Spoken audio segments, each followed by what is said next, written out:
So guys guess what, अभी हम कहाँ पे, हमें आईआईटी दिल्ली के अंदर। So hey everyone, this is Rohit Nagar और आज हमारे साथ हैं आज के पॉडकास्ट में करणदीप भैया जो आईआईटी दिल्ली से एमएससी केमिस्ट्री कर रहे हैं। इस वीडियो में उनकी जर्नी देख रहे होंगे, कैसी उनकी जर्नी रही है, प्लस वो केमिस्ट्री के लिए टिप्स भी देने वाले हैं बहुत सारी, जो आपके लिए बहुत ज़्यादा हेल्पफुल रहने वाली है। जे 2023 एस्पिरेंट हो या 24 वाले एस्पिरेंट हो, इनका एक यूट्यूब चैनल भी है केमिस्ट्री विद करण, आप उसे, मैं लिंक डिस्क्रिप्शन में प्रोवाइड कर दूंगा, उसे चेकआउट जरूर कर लेना। तो हम स्टार्ट करते हैं। आप भैया आप इंट्रोडक्शन दे दीजिए। Hello Rohit, पहले तो thank you so much for inviting me to your channel. Thank you. I am Karandeep. I did my 10th and 12th. I scored 98% in class 12th with 100 marks in chemistry, maths and computers. I did my BSc Honours Chemistry from St. Stephen's College, Delhi University. I was a university topper in my first year. Then ऐसा कुछ है जो आपने ना किया हो, मतलब आपके इतने 100 आउट ऑफ 100 मार्क्स आ रहे हैं, यूनिवर्सिटी टॉपर हो। हाँ, आप कंटिन्यू करो। And then I cracked IIT JAM with All India rank 83 and I am pursuing my final year of Masters in Chemistry from IIT Delhi. मैं 5 साल से पार्ट टाइम पढ़ा रहा हूँ, JEE और नीट के बच्चों को गाइड कर रहा हूँ। तो आज के पॉडकास्ट में हम बहुत सारी टिप्स के ऊपर बात कर रहे होंगे रोहित, क्योंकि जैसे आपको भी पता है कि डेट आ चुकी है और जेईई मेंस की डेट्स, जैसे कि जेईई मेंस की डेट्स आ चुकी हैं, अनाउंस्ड हो चुकी हैं। तो इस वीडियो में आपको भैया टिप्स दे रहे होंगे कि आप कैसे अपनी केमिस्ट्री को स्ट्रॉन्ग कर सकते हो, कवर कर सकते हो, और भैया के क्या एक्सपीरियंसेस रहे हैं वो सारी चीज़ें करते हैं डिस्कस। तो अगर मैं पहले स्टार्ट करूं कि आपके पास अभी बचा है अप्रॉक्सीमेटली एक महीना बचा है।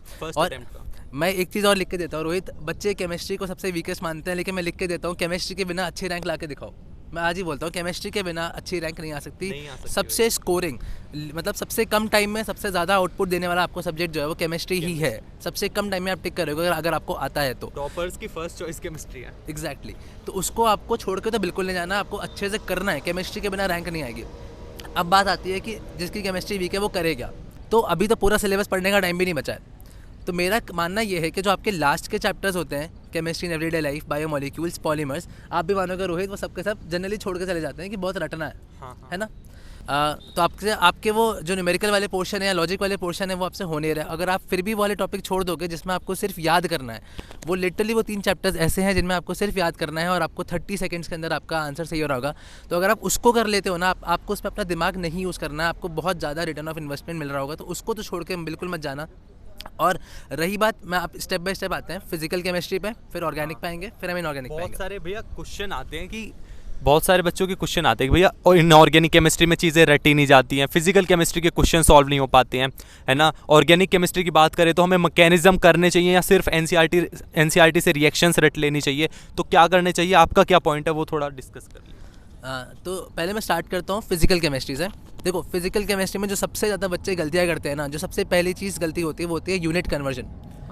आपका पूरा क्वेश्चन आप सॉल्व करके आओगे, आखिरी में जल्दीबाजी में आप गलत यूनिट में रिपोर्ट कर दोगे या आपको यूनिट कन्वर्जन करना नहीं आएगा, आपका आता हुआ क्वेश्चन में नेगेटिव हो जाएगा। तो सबसे पहली चीज़ तो मैं जो एडवाइस करूँगा वो ये है कि यूनिट कन्वर्जन को ध्यान से सीखें, किस यूनिट से कैसे कन्वर्ट करना है, और क्वेश्चन को भी रीड ध्यान से करें कि जूल्स पर मोल में मांगा है कि किलो जूल पर मोल में मांगा है। हाँ, यूनिट का बहुत ध्यान रखना इंपॉर्टेंट है। एक्चुअल में क्या होता है ना, हमने पूरा क्वेश्चन सॉल्व कर दिया बट हमें यूनिट का ध्यान रखना पड़ेगा, वरना पूरे क्वेश्चन के लग जाएंगे, गलत हो जाएगा, फिर वो 4 नंबर आपके गए, ऊपर से -1 और हो जाएगा। एग्जैक्टली। अब मैं एक और चीज़ बताता हूँ। मान लो जो बच्चा अभी है जो ज़्यादा चीज़ें नहीं पढ़ सकता, जो जिसके पास अभी ज़्यादा टाइम नहीं है, वो पूरा छोड़ के जा रहा था फिजिकल केमिस्ट्री, वो क्या करे, पहली बात तो आप कोई इजी स्कोरिंग चैप्टर उठाओ। जैसे कि पहले आपको लेकिन मोल कॉन्सेप्ट तो पढ़ना पड़ेगा। मोल कॉन्सेप्ट एक बहुत इंपॉर्टेंट चीज़ है लिटरली। और अगर आपको वो भी बहुत पढ़ने का टाइम नहीं है तो मोल कॉन्सेप्ट के बेसिक फॉर्मूलेज, मोल के, लिमिटिंग रिएजेंट और स्टोशियोमेट्री, ये 3 टॉपिक तो कर लो, उसको छोड़ के मत जाना। उसके बाद आप आ जाओ आपके second chapter solutions and colligative properties. इससे आपको एक क्वेश्चन पक्का मिल रहा होगा और बहुत आसान सा है, खाली 4 फॉर्मूले आपको कॉलिगेटिव प्रॉपर्टीज़ के करने हैं, आपको एक क्वेश्चन पक्का ठीक हो रहा होगा। ये मैं उनके लिए बता रहा हूँ जिनके पास पूरा पढ़ने का भी टाइम नहीं है। और करना क्या है, आपको फॉर्मूले की एक शीट बना ले ली है, लेकिन उसी टाइम बनानी है जब आप चैप्टर को पढ़ रहे हो। आप बोलोगे कि बाद में बना लेंगे, फिर वो बात कभी नहीं आएगा, मेंस का अटेम्प्ट भी ओवर हो जाएगा। ठीक है। तो आपने यूनिट पे ध्यान दिया, आपने स्कोरिंग चैप्टर उठाया। आप सारा अभी नहीं पढ़ सकते, आपने मोल कॉन्सेप्ट पढ़ लिया क्योंकि वो बेसिक्स है, उसकी भी 3 इंपॉर्टेंट चीज़ें, सॉल्यूशंस एंड कॉलिगेटिव प्रॉपर्टीज़, और आया आपका केमिकल काइनेटिक्स। ये 3 ऐसे चैप्टर हैं जो बहुत छोटे से हैं। हाँ। और जो बहुत आसान से है। काइनेटिक्स में क्या पूछेगा, बस आपसे वो आर्हीनेस वाला पूछ लेगा। वही सोल्यूशन हो गया, इलेक्ट्रोकेमिस्ट्री हो गया, केमिकल काइनेटिक्स, मतलब इवन आप इन्हें अच्छे से एनसीईआरटी से पढ़ लो और प्रीवियस ईयर क्वेश्चन लगा के चले जाओ तो आपको लगेगा कि यार ये बहुत आसान चैप्टर है। एक्चुअल में आप स्कोर कर लोगे, अच्छा स्कोर कर ले जाओगे उन चैप्टर्स के अंदर। और मैं तो अभी ये भी नहीं कह रहा रोहित कि ये सारा पढ़े बैठ के, जो जिसने पूरा छोड़ रखा है, टाइम भी नहीं है। हाँ, अगर जो जीरो से स्टार्ट कर रहा जो है, जीरो से स्टार्ट कर रहा है वो अगर थोड़ा बहुत भी टॉपिक्स जो मैं बता रहा हूँ, जैसे आर्हीनेस में वो पूछेगा एक्टिवेशन एनर्जी निकलवाएगा टेम्परेचर वाले फॉर्मूले से, आपसे फर्स्ट ऑर्डर का रेट लॉ पूछ लेगा, हाफ लाइफ की डिपेंडेंस पूछ लेगा, तो ये सब चीज़ें आप कर लोगे। आपको भैया एक टॉपिक बता रहे हैं तो आप उसी से अंदाज़ा लगा सकते हो कि भैया को कितना एक्सपीरियंस है। ये IIT दिल्ली से केमिस्ट्री के अंदर MSc कर रहे हैं, तो इनके जो पॉइंट्स हैं, टिप्स है, वो बहुत ज़्यादा वैल्यूएबल है। तो ढंग से सुनना और ध्यान से सुनना। तो वही चीज़ मैं बोल रहा था कि पूरा छोड़ के नहीं जाना है, पूरा बिल्कुल छोड़ के नहीं जाना है। जो जो चीज़ें मैं बता रहा हूँ थोड़े थोड़े वो कर लो, उनसे भी काफ़ी स्कोर आपका बूस्ट अप हो रहा होगा। At least something is better than nothing. आप कुछ भी नहीं कर रहे थे केमिस्ट्री में, आप कुछ तो करके जा रहे हो। अब मैं आता हूँ अगला ऑर्गेनिक केमिस्ट्री में, जिसमें सबकी हालत जनरली ख़राब हो जाती है। तो ऑर्गेनिक केमिस्ट्री पढ़ने के लिए तो सबसे पहले चीज़, अभी तो GOC से अगर आप स्टार्ट करोगे तो आप पूरा तो कवर कभी नहीं कर पाओगे। थोड़ा बहुत GOC का बेसिक आइडिया ले लो, वन शॉट वीडियोस देख सकते हाँ हैं। जी, वन शॉट वीडियोस देख सकते हो आप। दूसरी चीज़, आप फिर जाओ नेम रिएक्शंस पे।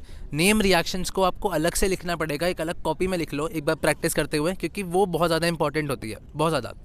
काफ़ी बार उससे डायरेक्ट क्वेश्चन आते हैं, इसलिए उसको अलग जगह पे लिख लो। आप बार बार ढूंढने नहीं बैठ सकते हो, अपना टाइम बचाने के बार बार ढूंढने बैठोगे और आप लिखोगे खुद से तो आपकी प्रैक्टिस भी हो रही होगी, क्योंकि ऑर्गेनिक बिना पेन चलाई नहीं होती, बिना पेन चलाई नहीं होती। कन्वर्जन्स करने पड़ेंगे, रिएक्शंस लिख के याद करनी पड़ेंगी, तभी होगी। हाँ जी, होता क्या है ना कि आपने अगर पूरा एकदम एज इट इज रट्टा मार लिया बिना समझे, तो अगर उसने हल्का सा भी क्वेश्चन में चेंज कर लिया, आपको तो रटके गए थे, आप गलत करके आओगे। हाँ ठीक है। अब भैया नेक्स्ट क्वेश्चन मेरे पास आपके लिए है कि इस टाइम पे लास्ट 1 मंथ में रिवीजन कैसे करें, क्योंकि बहुत सारे स्टूडेंट्स ऐसे होंगे जिन्होंने ठीक ठाक पढ़ाई कर रखी है, केमिस्ट्री वगैरह सिलेबस कंप्लीट है 90% प्लस, अब उनको ना रिवीजन करना है प्लस मॉक टेस्ट देने हैं। तो रिवीजन करने का बेस्ट तरीका क्या होता है? मेरे अकॉर्डिंग तो रिवीजन का बेस्ट तरीका है कि आप पहली बात तो मतलब मॉक टेस्ट तो ज़रूर दें। मॉक टेस्ट के साथ साथ आपको रिवीजन करना पड़ेगा। मॉक टेस्ट देना ज़रूर है, उसको एनालाइज भी बहुत अच्छे से करना है। और रिवीजन का सबसे बेस्ट तरीका होता है शॉर्ट नोट्स बनाओ। अगर आपने बनाए हुए तो बहुत अच्छी बात है, वरना अगर नहीं बनाए हुए तो आपको नोट्स को देख के हाईलाइट कर लेना है अपने, क्योंकि आप पूरा बार बार नहीं पढ़ सकते। ह्यूमन टेंडेंसी है कि वो पूरी मोटी कॉपी नहीं पढ़ सकते बार बार, तो उसको बार बार आपको रिवाइज करना है, बार बार। और उसको जैसे मैं इनऑर्गेनिक में क्या करता था ना, जैसे जो याद करने वाली चीज़ें, आप अगर आप पढ़ रहे हो, रिवाइज कर रहे हो, आपको जो रिएक्शंस मिली उसको एक जगह पे लिख लिया, एक पन्ने पे लिख लो, चिपका लो उसको। It's better to read 1 page than to read a entire notebook. और शॉर्ट नोट्स का ना अलग ही बेनिफिट है भाई। तुम्हारे एग्जाम आने वाले हैं, एक हफ्ते पहले एग्जाम के आपको सिर्फ शॉर्ट नोट्स ही रिवाइज करने हैं, उसके अलावा दूसरी चीज़ों के लिए टाइम नहीं रहता, तो बेस्ट उसी टाइम पे काम आते हैं। और जैसे मैं इनऑर्गेनिक का बोल रहा था, आप कहते हो ना रटना बहुत होता है यार, जो रटने वाली चीज़ें हैं ना, एक काम करो, क्योंकि तुम अभी उसको इतना लॉजिकल समझ नहीं सकते हो, इतना डीप, तो एक काम कर सकते हो कि आप उसको एक पेपर पे लिख लो। जैसे मैं क्या करता था ना, जैसे मैंने चैप्टर पढ़ा, उसमें जो भी रटने वाली चीज़ें हैं, रिएक्शंस हो गई, मैंने 2 पेज बना लिए रिएक्शंस के, 1 पेज बना लिया ट्रेंड्स का। आप उसको ऐसे पढ़ो, आपने अलग से लिख लिया, आपको ढूंढना नहीं पड़ रहा है बार बार, आप उसको सुबह शाम रिवाइज कर रहे हो। आप सब मैसअप कर दोगे तो आपको भी लगेगा कि बहुत ज़्यादा चीज़ें हैं। ऑर्गेनाइज रहना बहुत इंपॉर्टेंट है, चीज़ें ऑर्गेनाइज रखनी बहुत ज़्यादा इंपॉर्टेंट है। अब एक और इम्पॉर्टेंट बात बताता हूँ। आपकी बात आती है मॉक टेस्ट की। पहली बात बोल देता हूँ कि मॉक टेस्ट में जो पहली बार देना स्टार्ट करेगा ना यार, उसके नंबर नहीं आएंगे, तो डिमोटिवेट तो मत होना। दूसरी चीज़, मॉक टेस्ट अगर दे रहे हो तो एनालिसिस के साथ देना, वरना मॉक टेस्ट देने का कोई फ़ायदा नहीं है, पहली बात। अब एक मेरी टिप ये रहेगी मेरी तरफ से कि एक मैं बनाता था यार एरर नोटबुक, जैसे मैं बोलता हूँ।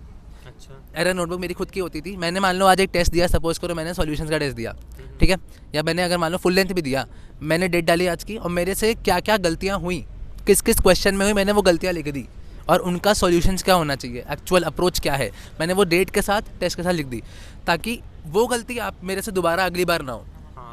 यार इंप्रूव करने का तरीका सिर्फ यही है कि जो गलती आपने आज एक टेस्ट में करी है, आपकी वो सेम गलती रिपीट नहीं होनी चाहिए। भले कोई न्यू गलती हो जाए यार, 1000 नई गलतियां कर लो, लेकिन एक गलती को बार बार रिपीट मत करो। वही तो इम्प्रूवमेंट का स्कोप रहता है। अगर आपने मॉक टेस्ट का मेन मोटिव ये नहीं होता कि आपको कितना आता है, वो तो एनालिसिस करते हैं, बट ये नहीं होता कि मेरे कितने मार्क्स आ रहे हैं। मोटिव ये होता है कि आप जो गलतियां कर रहे हैं वो नेक्स्ट पेपर में ना करो, वो रिपीट ना हो, वो बहुत ज़्यादा इंपॉर्टेंट होता है। सो गाइज, आज का पॉडकास्ट यहीं पे एंड करते हैं। आई होप आपको बहुत ज़्यादा हेल्पफुल लगा होगा। और करण भैया का एक यूट्यूब चैनल है, मैं लिंक डिस्क्रिप्शन में प्रोवाइड कर दूंगा, प्लीज़ चेकआउट कर लेना। इस टाइम पे बहुत अच्छी वीडियोज़ डालते हैं भैया, तो आप चेकआउट कर लेना। So thank you so much for watching this podcast. Bye bye.